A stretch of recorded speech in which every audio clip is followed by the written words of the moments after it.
From Ward C on Shutter Island, it's the IGN Digigods. Please welcome the man who knew too much and the man who knew too little, Wade Major and Mark Kaiser.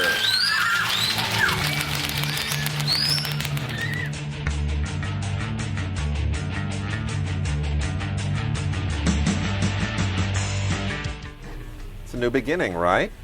Is it? I guess it is. Do you feel that? Huh? Do you feel like we've cut the cord? We have cut the cord.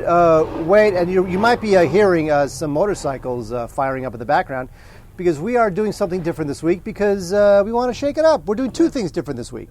We sure are. And I'm adjusting levels right now because we have new microphones. They're actually lavaliers. Yes, we do. We have lavalier microphones. We're also recording this outside because it's a beautiful day here in Southern California. It's a cloudless day. It's a beautiful sky. We said, you know what? Shake it up. Yeah. Do it outside. Look, pelicans. Pelicans. Unbelievable. Pelicans, full view of the ocean, which you can't see, but we can. So that... I could take you could take a picture of me while we're recording this. Oh, maybe I'll do that.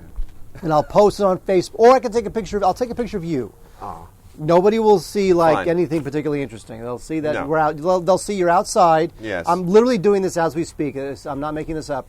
Pelican. I have to take a picture. No, forget a picture of me. Let me take a picture of you when some pelicans go. Would you look at the pelicans? Look, how many? What is that, like 100? Wait, you're missing smile. it. Look behind you, for crying out loud. Well, that's great. Jeez. That's great. Wait, smile. Whatever. Literally, I'm gonna post that. Of course you are. And now, of course, by the time you listen to this podcast, you will have already seen the photograph. But I'm just saying that it was done in real time. Tell us how you like the new sound of the show. Yeah, folks, if there's something wrong with the sound, it's too loud, not loud enough, let us know. We are experimenting with new mics. Yeah, let's see. That looks pretty good. Now, wait, I have to tell you about my... Yes. I had a mild celebrity sighting last night. Oh, good. I went to a house party last night. I love house parties. Why do I love house parties? Because that's where all the women are at. Okay. It's a great place to meet women because it's a house party. Everybody sort of already knows everybody else. It's not a bunch of, total strangers. Is that a plane, Wade? No, it's a couple of military. It's three military helicopters. Take a picture of that. From Point Magoo. This is a great idea, Wade. It's working out well.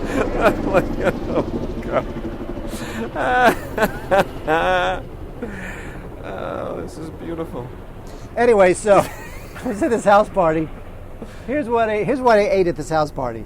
Okay. I ate 4 tacos. Yes. 6 churros at the churro bar. Oh my gosh. Well, no, but they weren't the long, 18-inch churros. They were little churros. Oh, okay. But I had 6 of them. Because 6 of those full-size churros would be apocalyptic. I ate about 3 full-size churros, let's say. All right. And then I had a piece of cake. Okay. And had a couple drinks. Okay.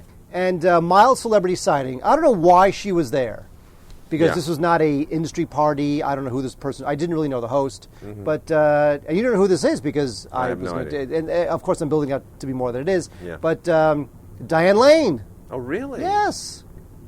Nice. That's all I got. Diane Lane. Hey, very good. Very beautiful. She's very... she's you can tell that she's wearing the old lady glasses. Yeah. And was kind of matronly. Yeah. Because it was outside and it was a mariachi band and she had the little shawl over her shoulder. So she had that matronly, older lady look, but she's so beautiful. I mean, she's just so beautiful. I checked her in once at Air France many, many years ago in my earlier incarnation as a passenger service agent. And we have listener mail, and we've got all kinds books. of fun stuff. We got books this week. We got books. We got listener mail. We got great new DVDs, Blu-rays, and books. Yes, but you wanted to read something. I did. You know what? I had commented on this on the Facebook page, but I was really touched by it. I know Wade was too, so I wanted to read Walt Dietrich's Facebook message to us on the occasion of our 300th episode. I'll read a little bit of it, not the whole thing. Back in 2006, already having an iPod for a couple of years, I came across podcasts. Amazing! Talk radio in segment form and on demand. I immediately went looking for podcasts in my interest, namely movies, and there is where I came across Mark and Wade. Back then, it was the box office DVD roundup. Remember that, Wade? Oh my gosh, do I ever? But it was still, you have no idea. But it was still awesome. My drive to and from work instantly became a whole lot better. Many shows end because friendships dissolve, people grow apart, ask for too much money or even family responsibilities, but the guys persevere. Now, nearly 7 years later, I am still a fan. Thank you, Mark and Wade, for all the years of entertainment, education, and company. I wish you many, many more. I thought it was a fantastic, That's very heartfelt, wonderful message. Thank you, Walt. It's appreciated. Well, thank you, Walt. And we do persevere despite, my hernia trusses and your goiter. We are here every week. And I don't know what that means. I don't either. And also, I should point out that we had 5 winners for our Bronte Sisters DVD contest. There were 5 DVDs available, and by golly, we had 5 people enter. More than that. But we want to congratulate Anthony Rintala of Evansville, and Billy Milby of Kathleen, Georgia, and Edmund Mendez of San Jose, California. Tim Teets, longtime listener, Elmira Heights, New York, and Cliff Kennard of Pine Mountain Valley, also in Georgia. A couple of them went to Georgia.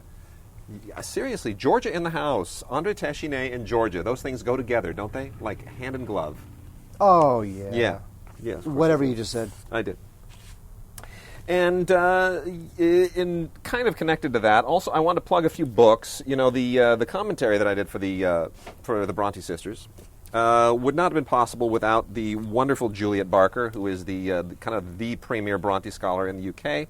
Lives in Yorkshire and has written extensively on the Brontes. She's the one that hooked me up with Sue Lanos de Cuevas, who was the scholar that I did the commentary with, and who, I couldn't have done it without her. Juliet has her classic Bronte biography is out again, and in a fully revised and updated form. The Brontes, just look for it under her name at Amazon, Juliet Barker. Mark, look at this. Look at this puppy. It's gorgeous. Isn't that a Absolutely gorgeous. Great, big, beautiful, gorgeous, thick book? Yep.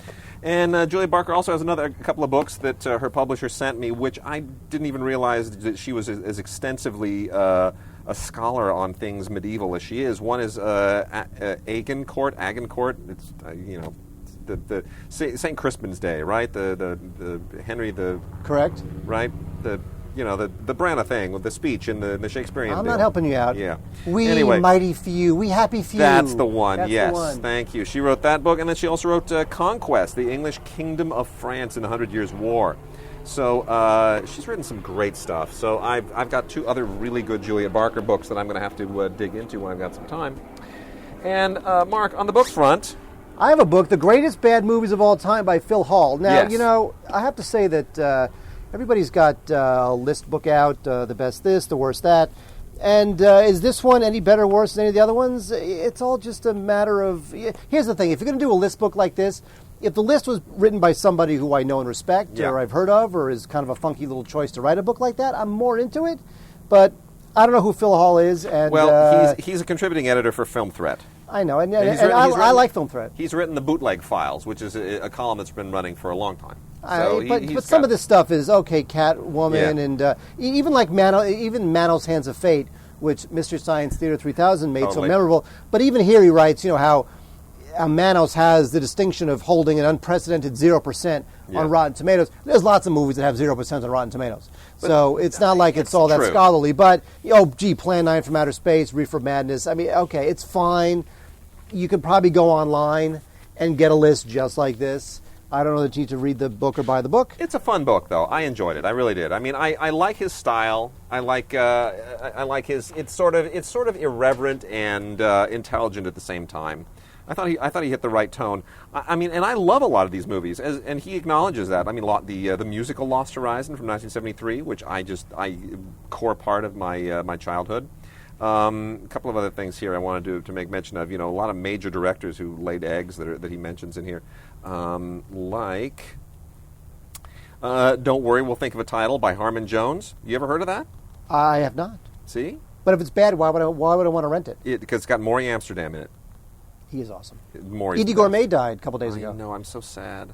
I'm so sad I'm especially sad for Steve Lawrence. Oh yeah. Oh my gosh, those two. They're married for 57, 58 years. Well, the problem is that, as I'm sure in this business, but as a lot of our listeners unfortunately know, when you've been married for a long, long time, like over 50 years, and one spouse dies, the other one they just don't know how to live it, so it's horrible. He also includes Mystic River. That's controversial. See. I like Film Threat. I do. I do like the website. This book, it just seemed like another list. And of course, The Room from Tommy Wiseau, and there's a lot of. It's a really interesting thing here. Like here's one that goes all the way back to 1937. The Octopus by William C. McGann.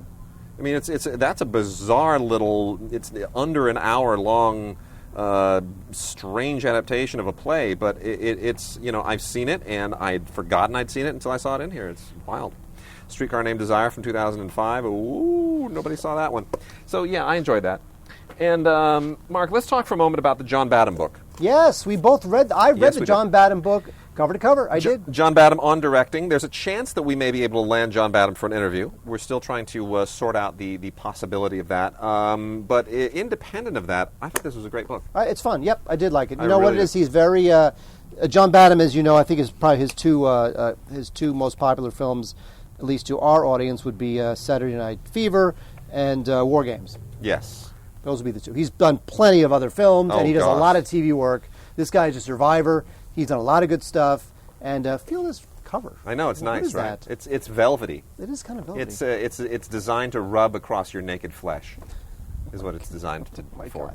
Okay, there's lots of primers on directing and what to look for and how to deal with actors and how to deal with problems. There's a lot of them out there. How to break down a scene as far as, what a scene should consist of, how you direct actors for a scene, the beats of a scene, storyboards. Things like that. But this one I think is a terrific way to start. I really do. I think it's this along with the Sidney Lumet book, I think are two of the most kind of naked expressions of the process that I've seen from directors. The Lumet book is considered.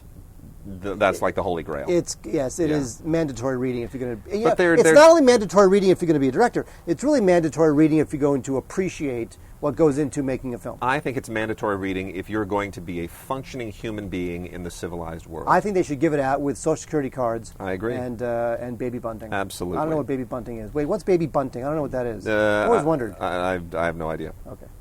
This is a little thing here. I'm just going to read a quick excerpt here. Actors delight in the fun of action scenes. The harder, the better. Well, up to a point. They love it so much that even adult actors who should know better frequently want to do their own stunts. And this is where a director has to draw the line and become dad. Countless films have had accidents, even tragedies, as a result of actors doing their own stunts. In spite of great care and strong precautions, actors have been injured, maimed, even killed trying to execute what looked like the most harmless stunt. In my own films, there have only been a few accidents. They were huge lessons for me. The beautiful, talented Barbara Parkins came to guest star in a night gallery, playing a runaway bride. In the very first shot, she's seated on horseback behind her lover, Alejandro Rey, as they ride away escaping from her wedding. The actors had to ride bareback and came in close to the camera so we could see their faces. There was a stunt double on set, but this was an easy shot, so who needed her, right? Wrong. After action, Barbara and Alejandro had no sooner ridden past camera, and he slowed the horse to a stop than she slid frighteningly horribly to one side off the horse and impacted on the hard ground. Nothing was broken except her pride and my poor judgment, but she still had to go to the hospital to be checked out, and we couldn't shoot for the rest of the day and had to replace her with Susan Strasberg. Yeah, fascinating. What's great about it, and on all sorts of books like it, I know that the Alexander McKendrick book is also considered mandatory reading, and of course the Lumet book, is you really get an appreciation as to what it takes. When you watch a movie, there's something about a movie and the way it unfurls across your eyes that you just assume it just is a thing that happened. Yeah. And the fact is that every single solitary pixel of that frame and everything everybody said and the way they said it and every prop and every piece of clothing is all decided upon beforehand, and the director has the last say. Pretty great. And that's good stuff. And then also from the what's that? Here, is that a speedboat? No, it's like a motorcycle. Oh, okay. I'm looking for speedboats today. And then also from Louise Levison through Variety is the Variety Presents, the 7th edition of Filmmakers and Financing. I just mentioned this very quickly for people who are interested in writing up business plans for movies. It's not enough to have a script. It's not enough to have actors attached. It's not enough to say, Bruce Willis doesn't want to do Expendables 3, but he wants to do my movie. It's not enough. You've got to have a business plan. And I have met so many people who have no idea that what a business plan is, any of that. And this is a step-by-step guide in its 7th edition now from Variety for writing business plans for films. And all kinds of films, and it's you do have to take it a little bit with a grain of salt because business plans do need to be customized very often. And there's a lot of latitude, and she does allow for that, but it's pretty great. She goes through all the 8 sections of a plan and all of the things that you need to do to basically make investors comfortable with the information that they have about your movie. So that is Filmmakers and Financing, revised, updated, and expanded, courtesy of Louise Levison. And I have not seen any of the previous editions of it, so I can't compare it and say, oh, the third edition was much better. But it's actually pretty sharp. And then our good friend, Tim Grierson. Tim Grierson just contributed the screenwriting edition of the Filmcraft series that is done directing and producing, and that's pretty sweet. Sweet gig for Tim, isn't it? Yep. Tim is a great writer and a member of the LA Film Critics Association and our friend. And we are not just praising the book because of that. Oh, no, we're trying to get into his good graces. No, we're not. Aren't we? I'm making the opposite point. Oh, okay. We'd be praising it anyway. I see. Because you're not paying attention to me. I'm sorry. Anyway, he interviews all sorts of great screenwriters, old and new. Stephen Gagin is interviewed here. And, of course, he did Christopher Hampton, who, of course, is so fantastic. We love Christopher Hampton. Yep. And David Hare, who's so brilliant, stage guy, too. Padachevsky, of course, he does. He didn't talk to Padachevsky, although that would be fantastic. He went to a medium. He did. He did. It was more of an extra large, but that's okay. We should talk to Tim because he can tell us the story about there was a medium who brought Padachevsky back, and the obvious question was regarding Altered States. What the hell were you thinking? And the answer was really fascinating. Billy Ray also. He interviews Billy Ray. I think Billy Ray is a very talented screenwriter. I do like him a lot. Isn't he? He's good. I do. Yeah. I liked State of Play. Nobody likes State of Play but me. I didn't like it, but I respect. Look, he was doing a gig for hire, and he's good. Yep, Captain Phillips, the Tom Hanks film that's coming up. Looking forward to that. Yeah. And there you go. So Tim Grierson, who is our friend and colleague, screenwriting, which is the latest from the Filmcraft series. Now, if I'm not mistaken, didn't our other good friend Justin Chang, did he not contribute the editing version of the Filmcraft series? Oh, he may have. Look it up. Go. Okay. John August also. John August is the screenwriter of. He's the in-house screenwriter for Tim Burton. He wrote Big Fish, Charlie and the Chocolate Factory, Corpse Bride, Dark Shadows, Frankenweenie. He's kind of he's hit and miss, but actually John August, who I don't know, never met, know nothing about him, he does have a terrific podcast on screenwriting. He's a very august individual. Yes, he is. Yes. I think it's johnaugust.com. It's a terrific screenwriting podcast that he does have. So check that out and go ahead and read Screenwriting in the Filmcraft series from Tim Grierson. Oh, Wait, I'm getting a little bit of... Did Justin Chang write the editing? I'm getting a little bit of feedback and scratchiness. Not quite sure where that's coming from. Are we stopping the recording, Wade? You know what it is? Your microphone fell down. Oh. It's inside your shirt. You're the cause of it. Don't stop the recording. I won't stop the recording. No, it's no. Hold on. No, it's. I'm now unbuttoning my shirt. It's right here. It didn't fall down. No, it's well for whatever reason I'm not picking you up. No, I'm picking you up. Speak. Go ahead, speak. Wade? Oh, there we go. I got you again. But we're still getting the scratchiness. I don't know where that's coming from. Don't stop the recording. No. It's a work in progress. I've posted on Facebook that this is our near disastrous attempt. Yes. To do the show outdoors. It's all right. It's spontaneous. It's like a remote where we're doing a thing. Mark, let's talk about new movies. Tell me why I should care about the guy with the red hair anymore. Oh, poor Robert Redford. Robert Redford does not act very much anymore. He very rarely directs, but for some reason he decided to come out of directing retirement to do The Company You Keep. And I can see why he would want to do a film like this because it's about fugitive of a radical anti-war protest group, and that's very liberal and Redford-esque. Yeah. But and there is some pretty good moments in it, but I just think that Redford's time as the director is kind of over, although supposedly he's fantastic in All Is Lost. And yes, by the way, yes. What? Justin did do the editing version of the Filmcraft series. Thank you very much. Yes, he did. Well done. Good cast, Julie, but it's so funny with this because the cast is so a cast that Robert Redford would assemble. It is Julie Christie, yeah, Sam Elliott, yeah, Nick Nolte, Susan Sarandon, and of course, to make the kids happy, Shia LaBeouf. Ah, yes. And Anna Kendrick. Whatever. But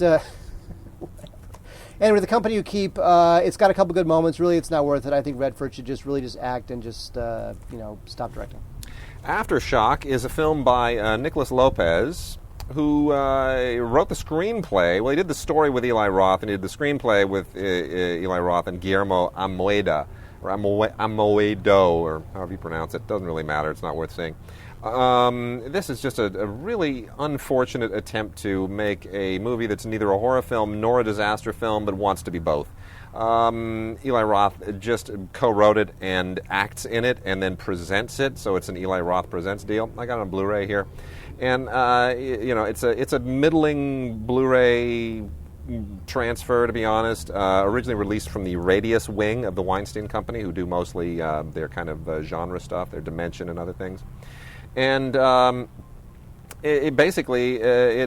idea here is that you've got a tourist, an American tourist in Chile, played by Eli Roth, who hooks up with a bunch of really cool Chileans, and a couple of them are these hot girls and these dudes, and hey man, everything's going to happen. It's going to be this fantastic vacation, and then there's like a gigantic earthquake, and literally it just decimates everything.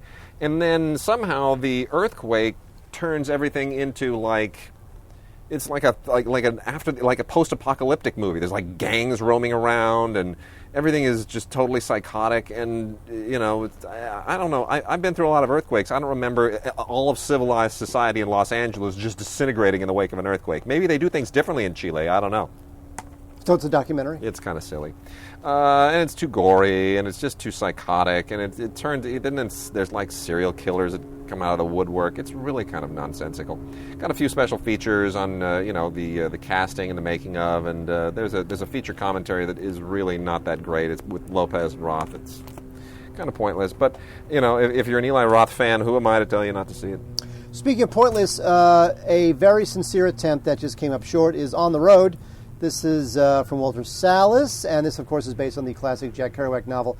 And I kind of feel about this movie the same way I felt about The Road, ironically enough, the Cormac McCarthy film, which is that if you're going to make a movie about On the Road, you've really got to do it in a whole different way. This is a book, I don't know if you've read it, but it's a book that is just, it was famously written on one gigantic 100-foot roll of paper, and it is just a huge, sprawling, stream of consciousness classic book. And if you're going to make it into a movie, you've got to find a visual language that's going to really kind of do the book justice. Yep. And here is just a very respectful adaptation with Kristen Stewart, and Sam Riley from Control plays Sal Paradise, and the kid from Tron Legacy, Garrett Hedlund, plays Dean Moriarty. And, again, everybody's very respectful and trying very, very hard, but in the end, I just think that the movie's just a little too staid, a little too respectful, a little too typical to really do justice to the book. She exposes herself in this movie, doesn't she? There is some slight nudity. And you used to work with her dad. I did. I did a show with her dad. Her dad was a stage director. So next time you see her dad, you could be like, dude, she was cute as a kid, but not nearly as cute as she is when she's naked now. You would say that to him, wouldn't By you? the way, the dad's name, John Stewart. Ah. Not the Jon Stewart from The Daily Show. Well, there we go. Peter Weber is a British director I have a great deal of respect for. Did Girl with a Pearl Earring. I think he's a really, really sharp guy, but not all of his movies are that sharp. Emperor is a movie that, it's a little bit, it's okay. It's fine. It's a decent film. The problem is they put Tommy Lee Jones as MacArthur front and center in the advertising, and there he is right on the cover of the Blu-ray. Look at that. There it is, Emperor, Douglas MacArthur. He's just overacting a storm. Well, here's the problem. He's hardly in the movie. Tommy Lee Jones barely cameos in this movie, but they're using his mug to promote the hell out of this thing. Essentially what this is about, and they make it sound like Tommy Lee Jones was the Emperor, like it's a MacArthur biopic or something. It's not. It's not at all. It's after World War II, right as it ended, 1945. They have to figure out what is the post-war government of Japan going to look like, and Matthew Fox plays the general who is under MacArthur, who's like an expert on Japan. He's the one who was given 10 days to basically figure out, are we going to keep the emperor? Are we going to put him in prison for war crimes? Does Japan need for us to maintain this monarchy in some way? What are we going to do to make sure that we handle the post-war situation correctly? Because we don't have a lot of time to do this. We got to fix this in 10 days. And it's a Matthew Fox movie more than a Tommy Lee Jones movie by a long shot. It's okay. It's fine. It's interesting. It's historically compelling. Dramatically, maybe not quite so compelling. Peter Weber, very, very good director. Looks very nice on Blu-ray. But, leave it to our friend Pete Hammond to quote on the back. What does he say? Pete Hammond? The greatest thing that ever was. Tommy Lee Jones is remarkable as General Douglas MacArthur. Well, now, what kind of helicopter is that, Wade? That would be a... This is part of our near disastrous attempt. That's a Beachview 6000. I don't know. A Beachview 6000. Speaking of near disaster, we have from the good folks in Canada, which means that it's just a weird, retarded step cousin of an actual American disaster film. Yeah. We have Cat 8. That is CAT.8. Cat 8. This is a Canadian miniseries. This stars Matthew Modine, everybody. Give him a hand. Matthew Modine. From Full Metal Jacket to Cat.8. In this miniseries, he plays a guy who has to save the world when a solar storm is accidentally unleashed. And, what are you going to say about a movie like this? It's got some good moments. It's a little, it looks decent. Although it is a little bit low budge. Ultimately, there's 1,000 better movies that you can watch other than Cat 8. I mean, come on, people, seriously. So I would pass on Cat 8. However, we do love Canada, except Justin Bieber. I don't like Justin Bieber. I got 3 icky movies here. I'm going to go through them real quickie. Icky movies, I'm going to go through quickie. See, you made it seem like you wanted to say that, but actually you messed up. Too much zombie, Mark. I'm sick of the zombie Zombies stuff. rule. I'm so sick of zombies. They're on television, they're in movies. We've never had so many zombies as we have now. World War Z is good. But this is the oversaturation of zombies now. We're done. Are we done? No. Do we need more zombie movies? Zombies are awesome. Okay. We got Zombie Massacre from Marco Ristori and Luci Boni. The beauty of this is, Mark, what's the little... Look, up here hidden, very high above the title in small print. What does it say? Uwe Boll presents. Yes, Uwe Boll presents, as if that's a selling point. Well, it's fun. If it was a selling point, it would be bigger. It would be bigger type. Anyway, this is one of those things where there's naturally a government experiment run amok, turns a bunch of people into zombies, and they send some mercenaries down to the scene to get rid of them, and it doesn't quite work. And it's zombies. There's no point to the plot. It's another zombie movie, and Uwe Boll got onto the bandwagon. It's on Blu-ray. It's not particularly great looking or anything, but whatever. It doesn't really. It's got some featurettes, and it's just anyway. Hatchet is the other one. Adam Green presents Hatchet. Who's Adam Green? Why should I care what he presents? Seriously, who's Adam Green? Why is there an Adam Green presents? Could somebody tell me why I should care about Adam Green? He's Mr. and Mrs. Green's kid. Anyway, he's the guy who's produced all these things. I don't know why I should care. Hatchet 1, 2, and 3, all exactly the same. It's just yet another one of these slasher movie franchises that's kind of a second tier, we will create a guy who goes around with a hatchet. It's like, why would you watch this instead of watching Friday the 13th or any of the others? The apparent calling card for this film is that Kane Hodder plays the guy, and Kane is the one who played, he was a Jason or he's Freddy Jason. or He's one Jason. of those guys. He's Jason. Kane was Jason. So let's get Kane Hodder, put a different mask on him, give him some long hair, and have him be a different killer, and we've got a whole new franchise. I guess. I don't really understand the incentive behind that. And then lastly, Superstorm. No warning, no escape. This is worth noting. This is a really silly Canadian schlock film. The only reason I make mention of this is because the premise is so hilarious. I think it's irresistible. Do you know what triggers the superstorm, Mark? Take a guess. What triggers the superstorm? Well, in Cat 8, it was solar. It was like an abandoned government project that triggered a solar storm. No. This superstorm is triggered when the red spot on Jupiter mysteriously disappears. Well, that the red spot in Jupiter did disappear in 2010, Odyssey 2. Yeah. But it didn't cause a superstorm. No, it caused a whole other solar system to emerge. Well, anyway. And then there's like a whole science that they invent for this thing. Anyway, this was originally on Sci-Fi, and I find it just utterly hysterically silly. But you know what? A lot of that stuff on Sci-Fi actually has kind of a following now because it's so silly, thanks to Sharknado. Sharknado, which we'll talk about another time if we can get some of our friends over at the asylum to go on the record. Gerard Butler, Aaron Eckhart, and Morgan Freeman. Doesn't this sound like a B movie? Yeah. Like 18 months from now, this cast will be a B-movie cast. They are blaming this movie. Mark's talking about Olympus Has Fallen. They are blaming this specifically for the failure of White House Down.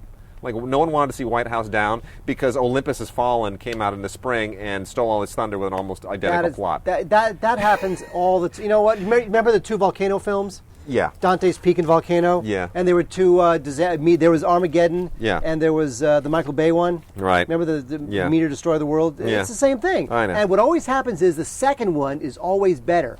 because the first one knows it sucks, so they rush the first one out. True. So it's first. True. The second one's always better. True. Olympus Has Fallen was the first one, True. directed by Antoine Fuqua, Yeah. who directed Denzel Washington to an Oscar in Training Day. Indeed. And I don't dislike Fuqua as a director. I think he's pretty loud and empty as these guys go. Yeah. I'm glad he at least did Training Day, which is a decent film. Yeah. But this is just it's pretty standard and pretty stupid and pretty cliche and a lot of hokum and a lot of pro-American rah-rah stuff. I don't know what to say. Look, if it's Redbox time on a Saturday night, I guess you could do worse than Olympus Has Fallen. My mother-in-law called us from a red box in Dallas yesterday and asking us what she should get. Did you say Olympus Has Fallen? It wasn't available. It was a bunch of stuff I hadn't heard of, a bunch of directed DVD stuff that we didn't even get. It's like, what? I don't even know what that is. I mean, because, here we are. We get this stuff by the dozens, by the pounds, and she's naming movies I've never even heard of. I was like, what is that? I don't even know what that is. Who says packaged media is dead? She says, well, it stars, and then she names some people I've never heard of. It's like, Redbox? Really? What are you peddling out there? Do not disturb, pray for death. I love the subtitles on these things better than others. This is from Image, and Image is releasing a lot of schlock these days, and some of it better than others. This is directed by a guy named B.C. Furtney, who's, I think, interesting as far as genre is concerned. Here's what I think is interesting about this, and why I kind of guardedly recommend this over comparable things. First of all, Corey Haim is in it. Anything Corey Haim is in, I automatically recommend because he makes me laugh. And the other reason is it's got a Hollywood angle to it, which is about a guy. It's about a screenwriter who's writing this whole revenge thing, and then gets kind of caught up in something that looks more like like fiction than fact. Anyway, I won't give any of this stuff away, but it's surprisingly clever for something that is that has been done on a very limited scale, and it's got Corey Haim in it. And what can I say? It's a Corey Haim movie. Corey Haim movies are always cool. Is that right? Always. Oh, There's no exceptions. Everyone's an exception. Everyone. Highly recommended for me, Julianne Moore, Alexander Skarsgård in What Maisie Knew. Now, What Maisie Knew is from the executive producers of The Kids Are All Right, and this is one of the better parents getting a divorce, seeing how the kid reacts, sort of a film. It's based on It's based on the Henry James novel. Thing, yeah. What Maisie Knew. It's great. Yeah. But it's not a period thing. No. It's not a Henry. It's like they've updated the Henry James thing to present day. Yes. It's really good. It's really good. It's you know what? It's very engaging. It really digs into what would really happen. I mean, I don't want to compare it to like Kramer versus Kramer or anything like that. No. But I think that it has that seriousness of intent, and it really does deliver on a lot of it. I just think it was an interesting study in human behavior, and it's never like ham-fisted, and it never feels melodramatic, and it's great. And the little girl is terrific. And Scott McGee and David Seagull, who directed it, but did not write it, I should point out. I love them. I absolutely love them. I think they're just outstanding directors. Ever since their first film, which was Suture. You remember Suture? Black and white, Dennis Haysbert. And it is bizarre that they would go from Suture to What Maisie Knew. Suture. I mean, Suture is just such a fascinating movie, and it's just a great film. It really is so well done in every conceivable way, and it's just a bizarre conceit. Two guys. A black guy and a white guy playing the same actor before and after surgery. I mean, it's a really interesting conceit. And then they went on to do The Deep End with Tilda Swinton, which I just thought was one of the great movies of that year. And they just have a real earnestness. They know how to make it just rock solid. They stage things well. They shoot things really well. And this is much more mainstream than anything they've done previously. Partly because they did not write it, but they handle the material beautifully. They really do. I mean, it seems like a for-hire gig for them this time, but they just did a great job, really great job. Mark, I'm gonna make a mention of a movie here that you're gonna hate the title of, so I'm gonna just give you a chance to make fun of it. It's called Raising Izzy. Go ahead, make fun. I love this film. Okay. This is one of those movies that gets the family seal of approval, because it was originally seen on a network I've never heard of called Uplifting Entertainment, the Up Network. I've never heard of the Up Network, but it gets like these 5 Dove Foundation seals that these movies always seem to get. And so there it is. Anyway, it is a family. It follows nicely on the Maisie New thing. This is basically about 2 girls who are orphaned, and they create a new family with one girl's teacher and her husband who are childless. The teacher and her husband are black, the two girls are white, and there you go. You have this wonderful, heart-melting story of, two broken families that come together as one. It's like a Brady Bunch for the 21st century or something. It's really sweet. It's really well acted. Vanessa Williams, Rockman Dunbar, Victoria Elizabeth Staley, and Kyla Kennedy make for an unbelievably unrecognizable cast. Like, you go, who? But you know what? They're all really earnest, and it's a very sweet film. And even though I would love to make fun of the Up Network, which I've never heard of, it's sweet. It's it's made for its audience. They did a good job. Wade, 2013 was an amazing year. You know why? Why? It's a year that really was a watershed year in movie history. Yes, because it's the year where we finally got to see I know Robert De Niro and Katherine Heigl in a film and together. I've waited. You know how long I've waited for that pairing? I just thought, when are those two going to finally get together and do a movie? Well, come on. They've done it in The Big Wedding, which is a useless piece of crap from director Justin Zachman, who wrote is that a speedboat? The Bucket List, huh? Is that a speedboat? All I know is that there's music in the back. Can you hear that music? I don't hear the music. I just hear engines. You're fine. I think that's a speedboat. So The Big Wedding is about a big wedding, and of course, because it has a white cover, that means it's like a very it's really meant for the ladies. It's got a white cover, right? Just like the kid stuff always has like a pink cover. Kind of like the next one that I'm going to talk about. Yeah, that is same true. Same kind of cover. Yeah. Anyway, this I mean, how do you get Robert De Niro to do? I know De Niro will do anything. I get that. Yeah. But how do you get him to do this? I don't know. Robin Williams, Diane idea. Keaton, Susan Sarandon. I mean, look.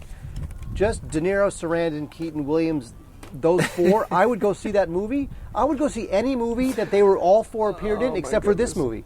Okay, we only have It's just a useless piece of crap, this movie. Are you kidding me? We only have a few more movies to talk about. We've been talking for an hour already? No. We have a few more to talk about before we do listener mail. Oh. The next movie I'm going to talk about, Mark, just like you said, when are Robert De Niro and Katherine Heigl going to do a movie together? For years, I have been saying, when can we expect Brooke Shields, Daryl Hannah, Virginia Madsen, Wanda Sykes, and Cameron Monheim to get together and do a movie together? It's the 40-something it's the 40-something girl brigade. What is that?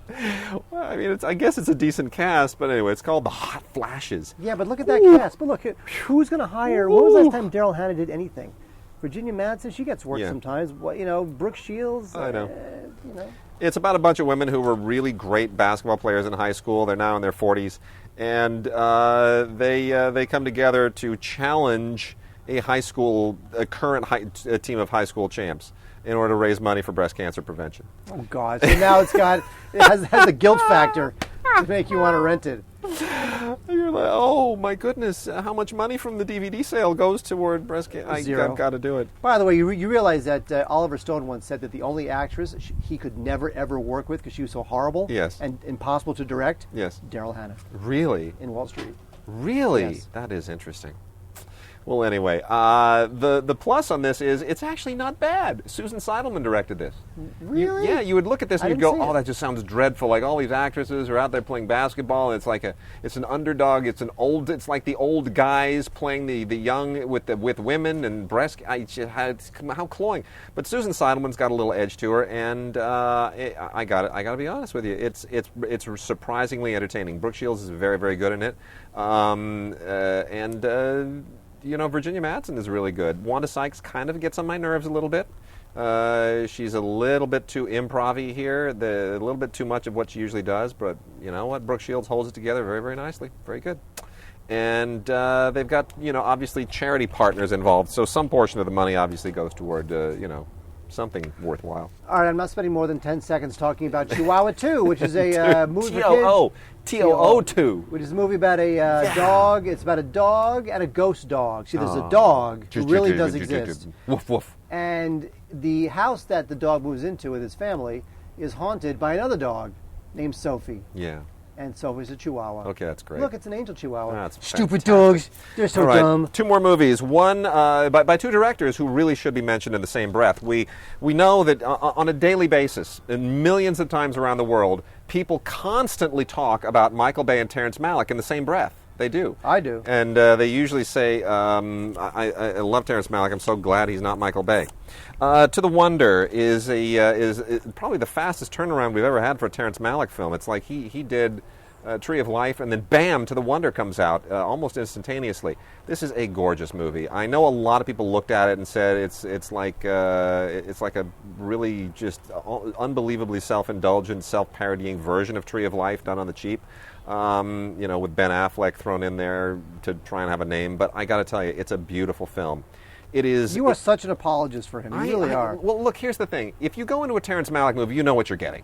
It's a Terrence Malick movie. Yes, it's going to be a lot of just rapturous, dreamlike imagery and a lot of voiceover. But just tell me something. Say something. Touch me in some way. And when I say touch me in some way, Ben Affleck. Yes. Ben Affleck. They're basically.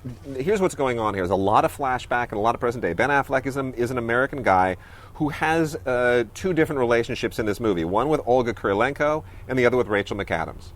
And it spans Europe and it spans the United States. And there's this amazing kind of history of love and loss and regret and commitment that he goes through between these two women. The way the relationships kind of plug together in his life. It's really fascinating. And then you have this alternate story with Javier Bardem, which is kind of associated where he's a priest who's struggling with all of these religious issues. And it's this beautiful existential romantic meditation, unbelievably well photographed by Emmanuel Lubezki, who of course did Tree of Life and all the Cuarón stuff. That's right. Oh, he's brilliant. Star Wars? Yes, exactly. No, he's got Gravity coming out. Yes, can't wait. Yeah, and of course, The Children of Men, the amazing shot. Emmanuel he's just a brilliant cinematographer, and this is such a gorgeous movie. A few extras on here, the trailer and some featurette stuff. Nothing that's really, really amazing. But the movie itself is just so gorgeous. The Blu-ray is spectacular. Magnolia just knocked it way out of the park, and I wish there were more extras, but that said, it is just a wonderful Blu-ray. So add it to your Terrence Malick collection. Wait, here's something you won't be adding to your Terrence Malick collection. It's the best Michael Bay film in at least a decade. You got to admit, it is. I don't know what to say. We're like Pain and Gain. Because all he's been making are Transformers movies. And then he had the horrible thing with Ewan McGregor. What was that damn thing? The Island? Oh my gosh, it was dreadful. This is the best film he's made in a decade. Give him some credit. It does seem weird that compared to everything else that he's done before, Pain and Gain is like his personal passion project. Right. How does this film become somebody's passion project? I don't know. Because really, it's just like it winds up revealing itself as being another Michael Bay film. It's based on a true story. It's about these two personal trainers who kidnap this guy, and craziness ensues. It's a black comedy, definitely. It's very sleazy, and it's crude, and it's kind of ugly, and it's Michael Bay. This is Michael Bay light. This is Michael Bay being lighthearted. Yeah, well. And what's funny, because it's funny, when Michael Bay is lighthearted, the women still get treated like crap, because all the women characters are just sluts or sleazy or they're stupid or whatever. And, I just don't know what to make of this. I do like The Rock. I like The Rock. I like The Rock. Here's what I make of it. I like Mark Wahlberg. I like The Rock. I wasn't bored. Wade Major, Digigods. That's my quote. It's really hard to be bored at anybody. You know what? Actually, that's not true.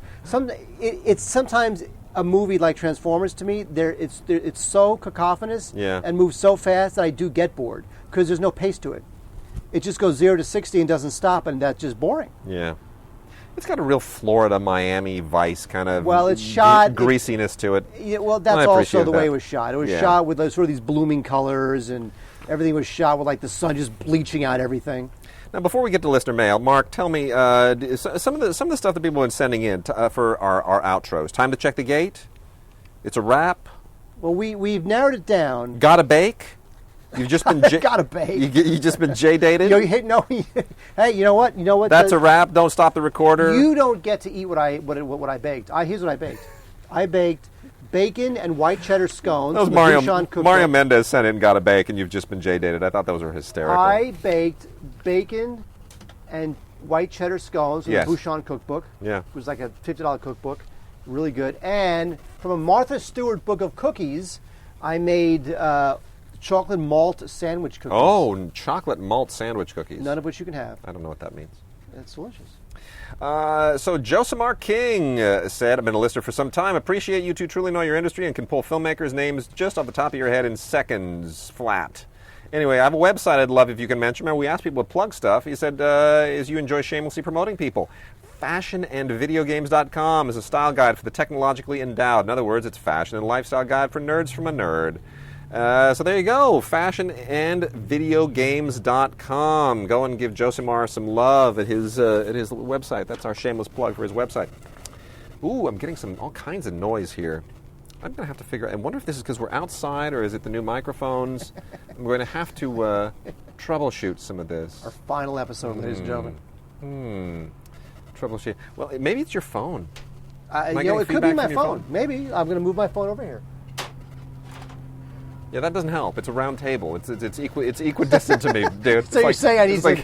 It's like Knights of the Round Table. Okay. I'm going to take the phone, and I'm going to move it over here. No, see, but the only reason you can do this is because you have a lav on. How about that? Yeah, I'm still getting it, so it's not the phone. Oh, fine. Then I'm taking my phone back. Bring your phone back. All right. Timothy Struble. You realize that if this was our first show, we never would have made it to 300. I know. It's ridiculous. But I think we've earned enough goodwill over 300 shows that we can have one horrible show. Timothy Struble says, I wish to purchase Alfred Hitchcock's Lifeboat. I noticed it is only on Blu-ray in Region B for the UK. Will this work on my North American PlayStation 3? Secondly, have you heard if the 13th Warrior will be put on Blu-ray? I know this is a massive theatrical flop, but I actually enjoyed it. As always, keep doing a great job on the podcast.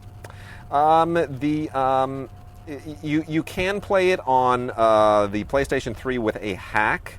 I sent him the information on that. I can't vouch for that. Mark, have you ever tried hacking your PlayStation 3 to play Region B stuff? I will either get Region A stuff, or I will get Region Free stuff. Yeah. I'm not really into the hacking thing. Yeah. I prefer not to do that. Well, that's, anybody has tried that, we would invite you to weigh in. And also, as far as the 13th Warrior is concerned, that's a guilty pleasure for me. I'm a big fan of that as well, even as far back as when they were, promoting it as the what was it, the Death Eaters, the something eaters. Anyway, was that a speedboat? That was a motorcycle. Damn. Okay.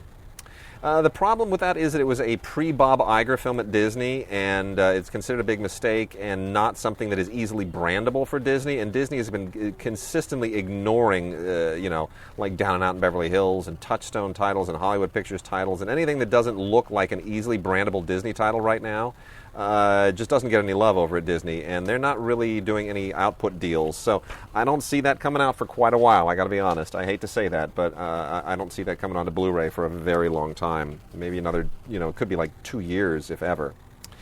Walter Gaz, I wanted to ask about 2 movies and their chances for Blu-ray release. The first is Blake Edwards' Great Race. I adore this movie and wish it would get the high-def treatment. What do you think its chances are? Also, am I the only person who really loves Robert Altman's Popeye? I love Popeye! I would love to see a high-def release, but I doubt I ever will. What do you think? Thanks, and keep up the great work. Popeye. Hey, look, Richard Libertini, good friend of mine. He played Giesel in that. I remember when he was shooting that, that was awesome. They were in Malta, and it's beautiful. It's a fun film. It's a really fun film. It's such a weird piece of directing casting. I get Robert Altman. There's a lot of characters, and they're cross-pollinating, and Robert Altman obviously was the master of that. So it's a weird but justifiable directing choice. Pelicans. Yeah, Pelicans. Anyway, the Great Race we've talked about in the past. It didn't do well on DVD the first time it came out. I don't know that it's going to get a high-def treatment unless they do it as part of their Warner Archive manufacture-on-demand deal, which I think they may do at some point, but I don't see it happening for like a year or so. Popeye is interesting. I would have said that no way was that going to happen. Jeez, look at all the pelicans. Mark, what is that, like 50, 100? That's like a lot of birds. 15. 15? That's not 15. That's like 40 birds. That is not 40 birds. That's like 40 you mean birds. Those and those? Yeah, the whole thing. Oh, well, maybe. They're attacking. It's an Alfred Hitchcock. This is very entertaining This is very entertaining audio for our... That is a plane. Huh? That's not a speedboat, but that's a plane. That's like a Cessna. That is a plane. Wave to the man. He's taking photographs of us. It's the government spying on us. Discreetly, it's the NSA. All right, keep reading. NSA and its Cessna. Popeye would never have come out, I don't think, until Paramount cut this new deal with Warner Brothers, where all of their stuff is now going to be released. Like Paramount's classic films, they don't give a crap about, but they're going to let Warner Brothers do it. So between Olive Films and Warner Brothers, I guarantee you Popeye is going to be out in high def soon. So maybe not this year, but certainly in the next year or so. And Anthony Mateus writes, what is the deal with IMDb and photos? It seems like 99% of movies older than 5 years have nothing but photos of box art. Why is that? And more importantly, why doesn't anybody talk about DVD and VOD revenue? I understand the metrics have changed, but a decade ago, DVD revenue would have been a hot topic. Now, after the industry sites all they seem to discuss is box office revenue. Is there a reason that nobody talks about the revenue from a movie after the theater? Mark, you want to answer that one first? No, you answer it first, because you're smart. Well, no. The reason is it's just it's all changing right now, and there's no reason to report things that don't have a marketing purpose. There's no, it's just not going to do you any favors if you report on those numbers after the fact. So they don't really care. And VOD is, nobody can quite figure out what VOD numbers mean. So there's no way to spin them so that they sound sexy. That's the thing with VOD. The thing with VOD is that 100,000 people watch something on VOD. Yeah. Is that a lot? Yeah. Is that a lot compared to what? Really, there's no baseline. No. Measure of success in VOD. No. In theatrical film, it made over $100 million. It's a hit. I get that. Yeah. And by the way, it's the same reason why Netflix is smart for not releasing numbers for the amount of people who are watching House of Cards and Orange is the New Black. Right. Because A, what if it's not a lot of people? Yeah. B, what constitutes a lot of people? We don't know. And C, what do they care as long as these shows keep generating new subscribers? True. So really there's no reason to report those sorts of numbers until there's some sort of industry standard as to what constitutes a successful VOD release, a successful Netflix show. Now, I've been watching, now wait, I'm not sure if you've seen House of Cards. House of Cards. No, I have. The Kevin Spacey thing. Yeah. It's good. I have. It is good. Yeah. Yeah. Yep. It's really good. I'm on board. Totally. I'm 100% on board. And as for the other thing, why are the photos on the IMDb? Because the IMDb is like Wiki. It's user maintained, So it's unless everything before a certain date. The only reason that any artwork would be up there was if somebody who has an interest in the movie actually would upload it themselves. So, there just isn't any interest with the older movies. It's all about promoting things now. So there's the story. All right, we're going to go through some classic movies and then wrap out the show. Mark? A personal favorite of mine, in fact, I'm going to take this. You're damn right you are. Really? Yeah. Hunky Wade. Is The Driver. Now, those who have seen Nicholas Winding Refn's Drive with Ryan Gosling, they may note some similarities between that film and this film from 1978.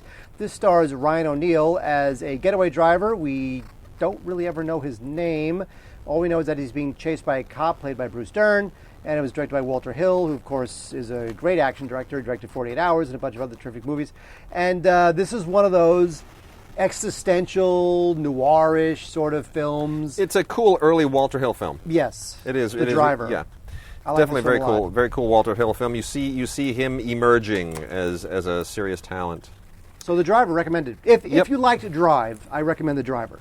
And by the way, when you watch it, don't forget The Driver came first. And that is a Twilight Time release, which means that you can only get it by going to screenarchives.com. Only 3,000 copies available, by the way. So, you know what? Hey, 3,000 people from our podcast, you have a chance to buy that. And then it's all gone. But they're not numbered. They're not numbered, but there's only 3,000 available. It's a limited edition release at screenarchives.com. God's Little Acre is an Olive Films release. And this is one I did not expect to see at any time in my lifetime, really. This is one of those weird little, 50s era also-ran movies, starring Tina Louise, of all people. And, people who've ever watched Gilligan's Island, they wondered, Tina Louise, has she ever done anything other than Gilligan's Island? Yes, she did quite a few films, actually, before in the 1950s. And this is one of them. And also in this, believe it or not, this is just like this bizarre cast.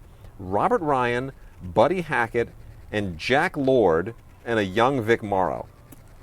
What? All in the same movie. It's crazy, right? Directed by, of all people, Anthony Mann. Great film noir director who, of course, most famously started Spartacus and then got fired and was replaced by the young Stanley Kubrick, whose career was on the ascent as Anthony Mann's was on the decline. Anyway, God's Little Acre is a pretty sharp movie based on an Erskine Caldwell novel that just kind of got lost somewhere, and it's all kind of, it takes place in rural Georgia. It's got a real To Kill a Mockingbird kind of feel to it, to be honest, and it would make an interesting double feature with that, to be honest. Everything dealing with that era in Georgia, sharecropping and all the small town, the dismal, dirty small town politics of families and corrupt officials, and it kind of is a snapshot of all of that in a really great way that doesn't feel like a soap opera.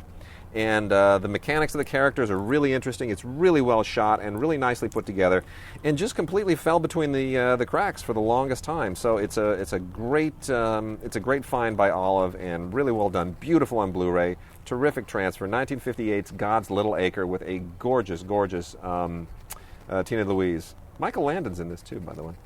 Wait, from 1954, a movie that when I opened up the box and saw this DVD, I thought, wow, gay vengeance. I know. Did you think the same thing? Yeah. You said gay vengeance? Yeah. It's actually cry vengeance, Yeah. Wade, not gay vengeance. It is cry vengeance, and I make fun, even though the film is actually very good. This is from 1954. It's been a little bit forgotten. It's got a bit of a no-name cast. Martha Heyer, Skip Homenter, Joan Vors, but it's an interesting movie. It's directed by Mark Stevens. It is about a detective from San Francisco who is released from prison for a crime he didn't commit. He had wronged this mobster, and the mobster, the mobster killed his wife and kid, and the cop was deformed. So now he gets out of prison. Oh my gosh! So now he gets out of prison after 3 years. And what does he want, Wade? He wants revenge. Cookies. He wants cookies. He wants chocolate malted. He wants chocolate malt sandwich cookies. He wants cookies. He wants revenge, and he's going to get it in Cry Vengeance. This is an interesting film. This film actually, I'm watching this movie. I'm thinking, I'm moderately surprised that this thing passed the censors of the time. It's I have to say it's pretty out there. Yeah. I mean, the guy's like totally scarred, and the guy totally wants vengeance, and because again because it's the time of the production code, he's going to get the vengeance. But I'm actually surprised. This film is pretty gritty for its time. So it's Cry Vengeance, and it's a good film from 1954. That would be a great movie for a movie title. Get the Vengeance. Just go get it. Get the vengeance. Go out to the shed. Get the vengeance. It's a great one. All right, I'm gonna blow through some Warner Archive titles here. As we've mentioned many times, Paramount has dumped a lot of their old classics onto Warner Brothers and said, "You release them. We don't care about this crap anymore." And I'm just thrilled that Warner Brothers cares enough. These three have been out before. They are out once again now. They were Paramount releases previously. Now they are Warner Archive DVD-Rs. The quality is exactly the same. One is The Miracle of Morgan's Creek, believe it or not, the amazing Preston Sturges classic. Paramount doesn't care enough about this to put it on Blu-ray, but they're going to let Warner Brothers do a DVD-R. It is a wonderful movie. Eddie Bracken, Betty Hutton. Morgan Creek Entertainment as a company was named after this movie. The James Robinson. Yes, because Joe Roth loves Preston Sturges. I mean, all of his companies have had a name that was a Preston Sturges connection. Now, by the way, this does not bode well for the old Preston Sturges DVDs collection. No. Which I have. Yeah. That does not bode well for that ever coming to Blu-ray. Never.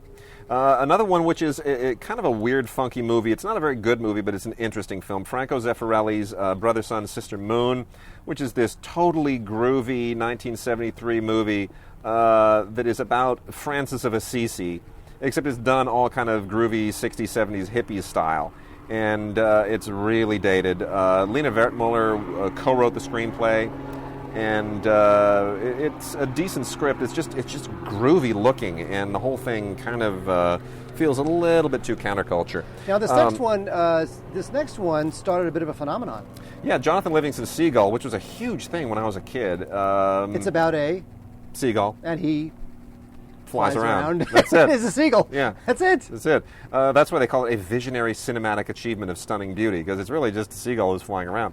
And the book was kind of a big deal with a lot of my. But that was kids. during like the Est era in the 70s. You know what I Yes. mean? There was a lot of hippie crap going on back then, I and know. people were believing all this hippie crap. And Jonathan Livingston's Seagull was a very popular book about a seagull who flies around and has all sorts of seagull thoughts, and they made it into a movie.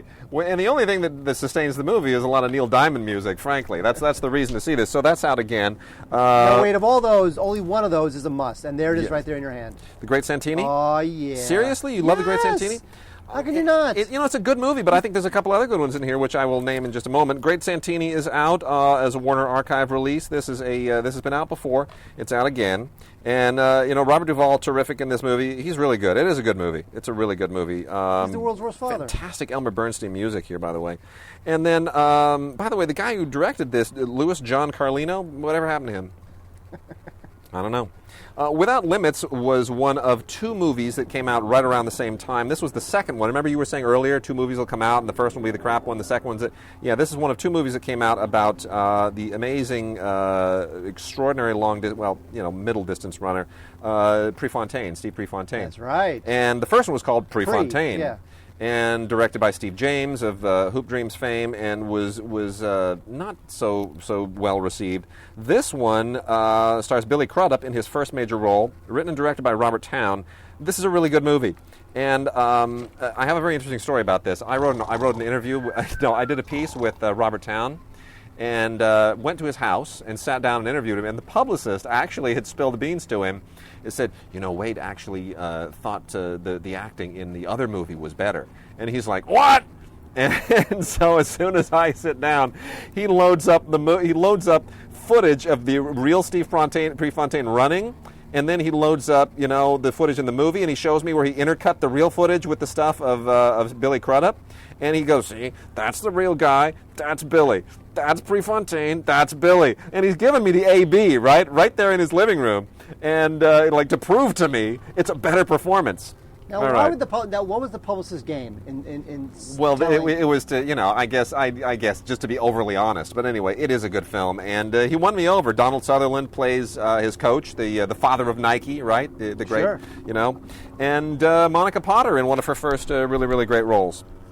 And then the other three that I've got here, Three Faces East, real quickly, a Roy Del Ruth movie with Constance Bennett and Eric von Stroheim from the vintage year of 1930. Fun film, not brilliant by any means, but certainly a nice kind of black and white intrigue, early talkie.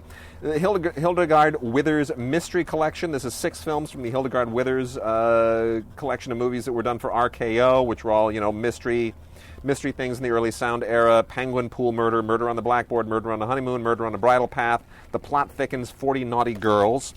And then lastly, Marion Davies in Going Hollywood, which was an early Bing Crosby movie. He is so young in this movie, it's unreal. Again, not a great movie, but an interesting historical film that was done by Raoul Walsh for MGM in 1933, and another early talkie that has, a surprisingly cool bunch of little bit appearances by, actors that you will recognize. Even if you don't know old movies, you'll recognize them. So that's it for our Warner Archive titles this week. Mark, we have some before we clock Are we still out. Going? Yeah, we got 3 or 4 more classics to talk about here. Tell them why they need to see Shane. I rewatch. Rewatch Shane. Shane! That kid is the worst. He really is. I'm sorry. So yeah, he's awesome. Shane is from 1953. It's an all-time classic. It's out for the first time on Blu-ray. It's been out on DVD before. Ooh, Sheriff Helicopter. The Blu-ray ports over the commentary from George Stevens Jr. and the associate producer Ivan Moffat. And look, this is George Stevens. This is one of his, if not arguably his greatest film. Yep. 6 Oscar nominations, 1 win.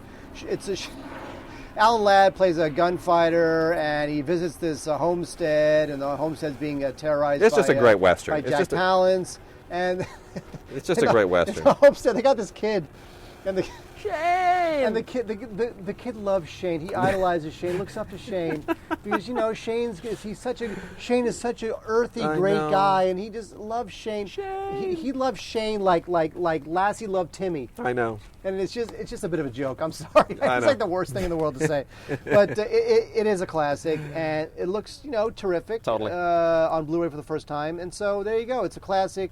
You got to see it to kind of. It's one of those films that if you're gonna say that you love movies, and if you're going to say that you're a scholar of older films, you got to see Shane. You do. And you got to laugh at the kid. You got to laugh at the kid. Cavalcade. And I hate to say that, by the way, because, it's Shane. It's classic. Cavalcade finally makes the Best Picture run complete. 1933 Best Academy Award for Best Picture, which would have been, 1932 to 33. They were like bridging years at the time.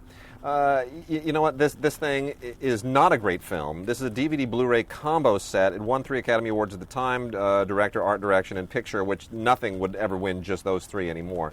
But this is actually a really, really good transfer. And even though it's not a great film per se, it's an epic film, but it's a huge film. I mean, tons of actors and everything. It's just really a sprawling historical period thing. But that being said, it's nice to look at from a historical standpoint. You learn a lot listening to Richard Schickel's commentary, and that to me is like the princely thing here. We mock Schickel every once in a while for being a grumpy old man, but seriously, the guy is a scholar, and I defer to him endlessly. He has such a noggin full of facts and figures and vast information on this movie.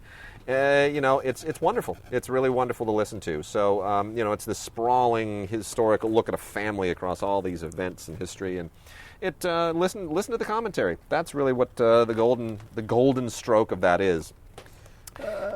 And then Greystoke, The Legend of Tarzan, Lord of the Apes, which Mark seems to desperately want from me. No, I don't want. No. Any movie. I love this movie. I love this movie. Okay, tell us 2 things. What? Tell us who dubbed Andy McDowell's voice. I knew you were going to do that. Tell us who dubbed Andy McDowell's voice. Go. I'm not going to do it. Glenn Close. Glenn Close. Tell us the real meaning behind the co-writer P.H. Vazek. That would be Robert Towne, who we just talked about without limits a second ago. No. You didn't say the whole thing. You realize that Robert Towne was so unhappy with Hugh Hudson's rewrite that he wanted his name changed to the name of his sheepdog. That is Robert Towne's sheepdog's name, okay? Who got credit as the writer of Greystoke. Yeah, it's still a good film. It's a really good film. You know what? It's a really good film, directed by Hugh Hudson, who, of course, did Chariots of Fire, and he brings all of that classic imprimatur to the story of Tarzan. It's the only legit story of Tarzan that's ever been put on film, with a surprisingly good Christopher Lambert in his first big part playing Tarzan, Lord of the Apes, and Lord Greystoke. I mean, this is the only thing I've ever seen that was really faithful to the books. And I appreciated that. I thought it was really well done. I love all the ape makeup, by Rick Baker. It's just beautiful. It's a wonderful film. This is the latest in Warner Archive's Blu-ray release series, which has included things like the Hudsucker Proxy recently. And you're going to need to go to WarnerArchive.com to order it, but. I worked as an usher during Greystoke and its theatrical release, and man, that thing on the big screen, 70mm projection, it was gorgeous, and the Blu-ray does it justice. It really does. I have to say, the best thing about this movie, despite everything else that I think is really, really good, the 2 contributions that I love the most. John Alcott's cinematography. John Alcott, of course, of Stanley Kubrick fame, did an amazing job, beautiful job photographing this movie. And John Scott wrote a score that is one of the great all-time movie scores. It is just spectacular. So, highly recommended from me, despite all of the caveats like the dubbing of Andy McDowell by Glenn Close and the sheepdog screenwriting credit. And Mark. We have one criterion this week from Yes. 1966 from John Frankenheimer, the terrific Seconds.